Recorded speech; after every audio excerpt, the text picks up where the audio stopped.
Selfie नेबा हैला काल अल्पके वर्तिला युवतींकर जीवन देवदूत साजी उद्धार करिसेंती अग्निशम कर्मचारी एभली किछि घटना आज बलांगीर एवं कलाहांडी सीमांत बेलगाँ निकटरे देखा मिली।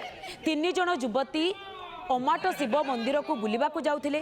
सेमानक मध्यरु जड़े निकटस्थ तेल नदी ब्रिज उपरू सेल्फी नेउथिले। एही समय युवतींकर मुंड बुलाइबारु से प्राय 70 फुट उच्च ब्रिज रु नदी को खसी पड़िथिले। जड़े स्थानीय युवक तांको उद्धार करबाकू चेष्टा करथिले भी से सफल होई पारि नथिले। खबर पाई सैंतला अग्निशम विभाग कर्मचारी माने घटनास्थल रे पहुंची युवती को नदी गर्भरु सुरक्षित भाव में उद्धार करथिले। पर तांको सैंतला स्वास्थ्य केन्द्र को निया जायतिला। युवती एवं उद्धार करने को जाइथिबा युवक उभय सुस्थ थिबा जना पड़िछि।